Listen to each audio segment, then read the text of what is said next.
Welcome back to another episode of Big Shticks, guys. Today, it is that time of year again. It is time to make bacon. And if you want to see how you too can make it at home, make bacon that look just like this, stick around, folks. It's about to go down. All right, getting started here. What we have is a 10-pound boneless, skinless pork belly.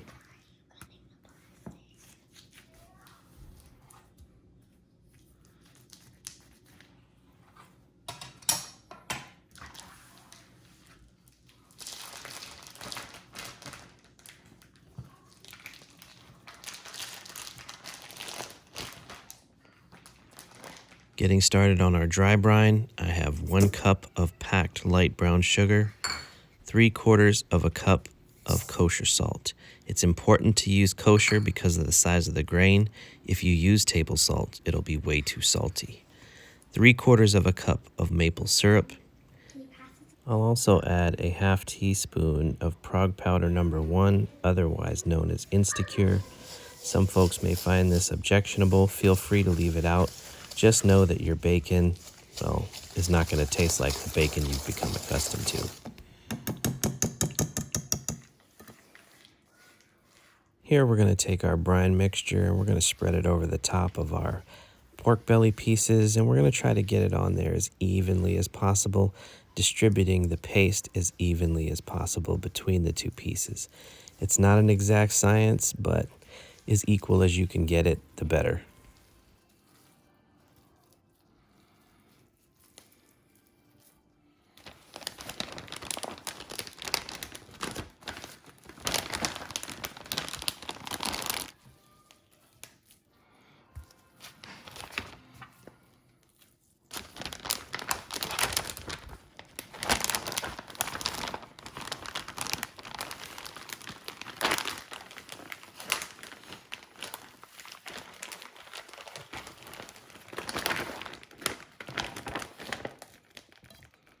Here, I'll take what's left of the remaining brine mixture and I will distribute it evenly over both pieces of pork belly.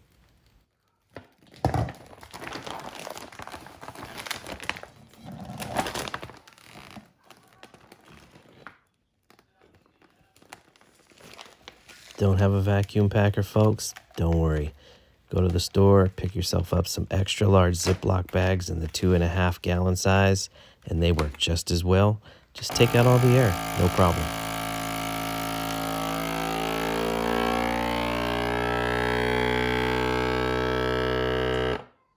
Now that we've got our bacon all wrapped up and bagged, the next step is going to be to place it in the refrigerator for 5 to 10 days.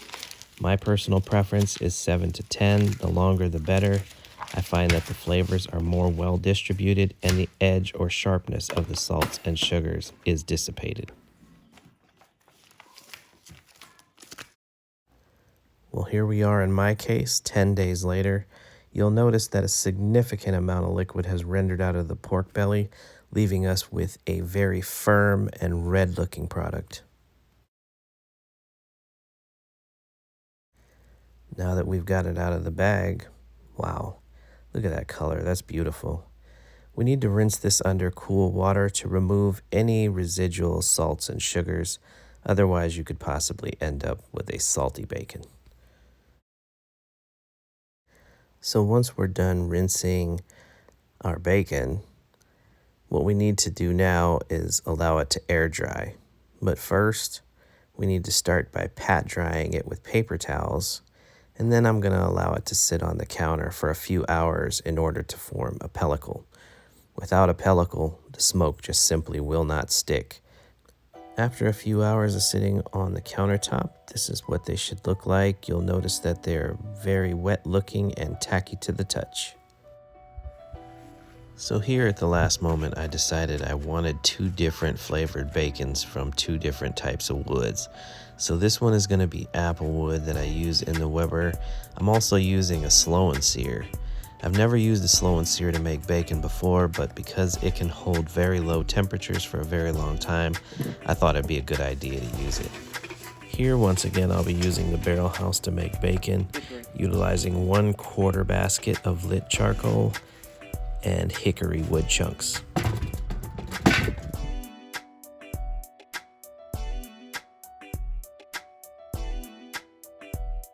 So from this point on, it's all about maintaining a very low temperature with a lot of smoke.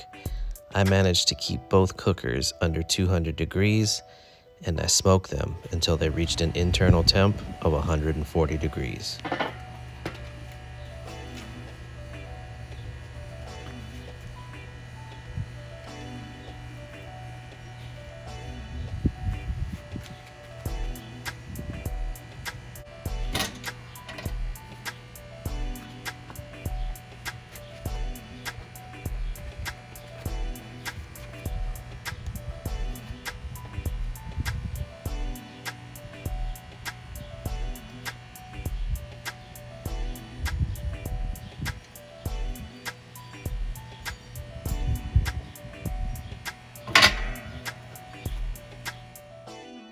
Okay, so here we go.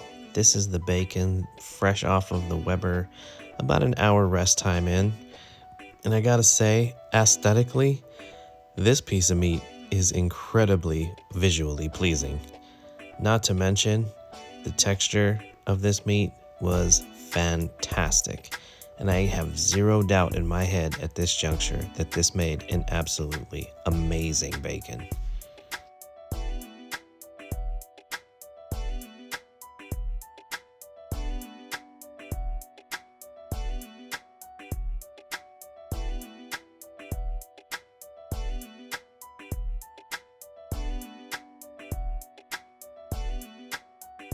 And up next, we have the Barrel House. This too has produced a visually stunning piece of meat. And at this juncture, having worked with it before, I can already tell that this too is going to be an outstanding bacon.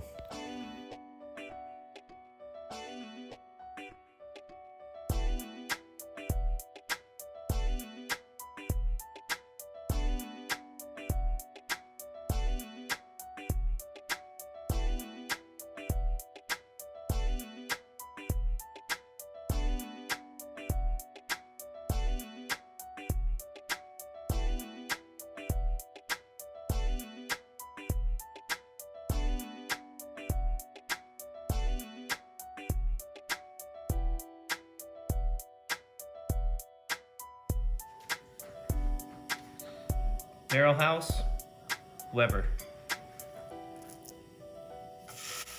So amongst the first things you're going to notice about this bacon is that it doesn't pop, it doesn't curl, and it doesn't shrink. And the reason for that is we've already rendered all the liquid out of this bacon. Unlike the stuff you get at the store, which is chock full of liquid phosphates and liquid smoke, this stuff is the real deal.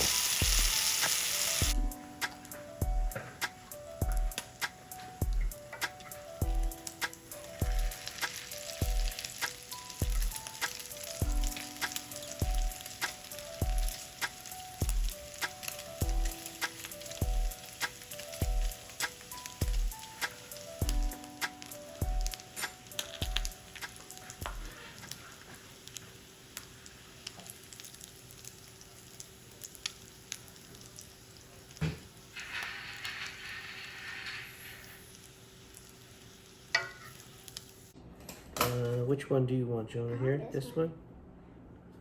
Wait. We gotta try the same one first. So it's the Barrel House. That's pretty good.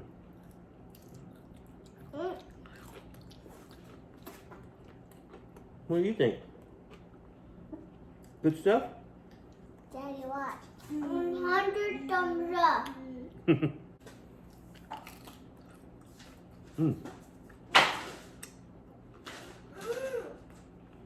Man.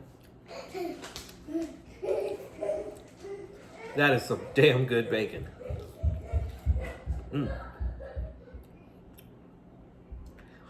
It's hard to beat your own bacon made at home. I'll tell you what. You can cut it as thick or as thin as you like.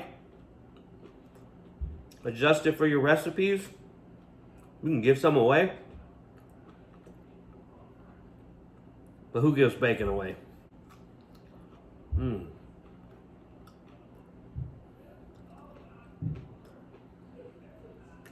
Wow. Yeah, that's good.